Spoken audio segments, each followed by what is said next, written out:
Donc on va vous décrire une saison apicole en partant depuis finalement le début d'une année civile. Donc ça commence avec la fin de l'hiver, les jours qui vont rallonger un petit peu, les températures qui vont monter, et puis donc une activité qui va reprendre au niveau des entrées et sorties des abeilles. Donc c'est-à-dire qu'elles vont aller chercher à nouveau du nectar ou du miella, du pollen pour les protéines, et puis bien sûr de l'eau. Il y a bien entendu une différence de quelques semaines entre le nord de la France et le sud. Voilà.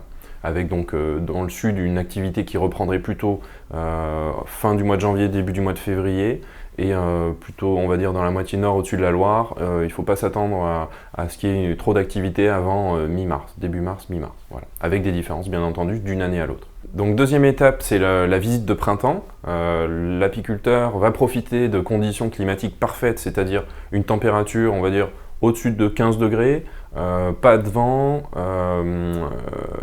pas d'orage, un temps orageux peut aussi les déranger, et pas de pluie forcément. Voilà.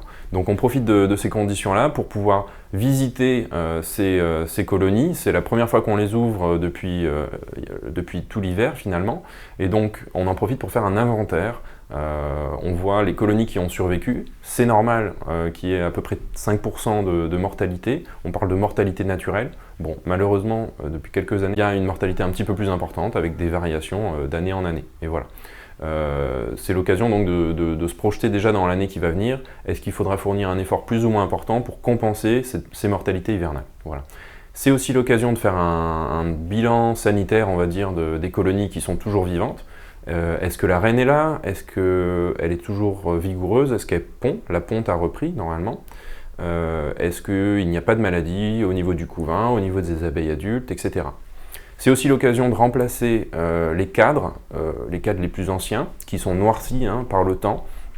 Dedans, il y a des présences d'impuretés et puis éventuellement de produits chimiques qui vont en s'accumulant. Donc on remplace chaque année environ un tiers ou un quart de ces cadres les plus foncés.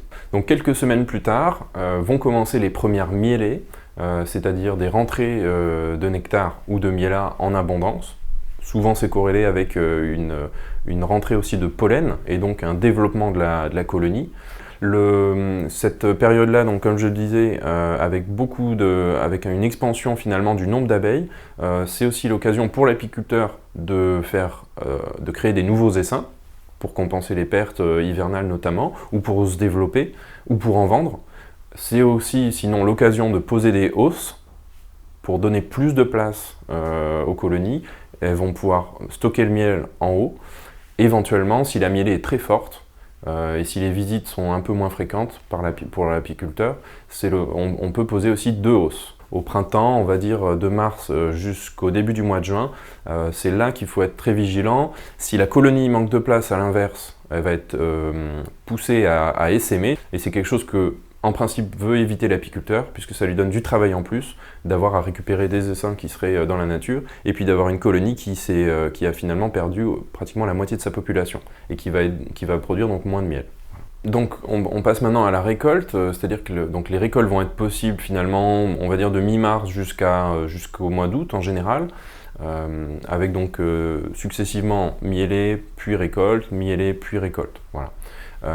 Donc la récolte se fait vraiment quand les cadres, quand on observe au niveau des cadres qui sont operculés sur au moins les 3/4, c'est-à-dire que la colonie a extrait l'humidité qu'il y avait dans le nectar. Ça passe pratiquement de 80% d'humidité à 17-18%. C'est avec ce niveau d'humidité que les miels vont pouvoir se conserver plus facilement, plus longtemps. Voilà. On va passer maintenant, après la récolte, logiquement à l'extraction. Donc il faut attendre le moins de temps possible, surtout sur des miels qui ont une cristallisation très rapide, je pense au colza notamment, qui peuvent solidifier dans les cadres, et là ça va être très compliqué de l'extraire. Et ensuite, bien entendu, vous pouvez passer à la mise en pot ou stocker ce miel dans des seaux, dans des contenants plus grands. Il y a aussi des fûts alimentaires de 300 kg. Donc nous arrivons finalement vers la fin de la saison apicole. Donc en général, les apiculteurs font leur dernière récolte de miel. Donc là, l'apiculteur en profite pour retirer les hausses, parce que comme ça fera un volume moins important à chauffer.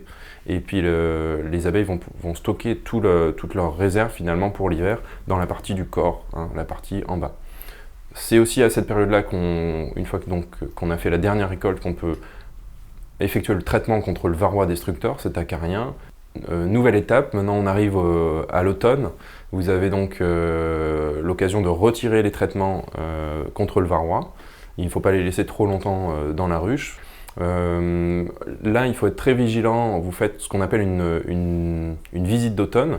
Donc c'est l'occasion à nouveau de regarder l'état sanitaire de la colonie. Est-ce que tout va bien? Est-ce qu'il faut intervenir? Vous regardez aussi l'état des réserves. On peut peser à ce moment-là les ruches. Est-ce qu'elles ont suffisamment de réserves pour passer l'hiver? Ça peut être l'occasion aussi de regrouper deux colonies qui seraient très faibles. Une colonie forte a plus de chances, une colonie forte avec des réserves, je précise, a plus de chances de passer l'hiver que deux colonies finalement avec peu d'abeilles pour chauffer leur volume. Ça peut être l'occasion aussi de resserrer les colonies en leur mettant un volume moins important à chauffer, et c'est aussi l'occasion de réduire les entrées pour prévenir l'arrivée d'intrus, on va dire, plus que de prédateurs, mais d'intrus comme les souris ou les papillons sphinx à tête de mort. Donc on arrive maintenant à la période hivernale. C'est une période beaucoup plus calme pour l'apiculteur qui va en profiter pour ranger son matériel, nettoyer, entretenir sa miellerie, son bâtiment de stockage. Il peut effectuer des réparations, il va recycler ses cires pour en faire de nouvelles cires gaufrées pour introduire dans ses ruches l'année suivante. Il peut aussi en profiter pour entretenir ses emplacements ou en trouver de nouveaux.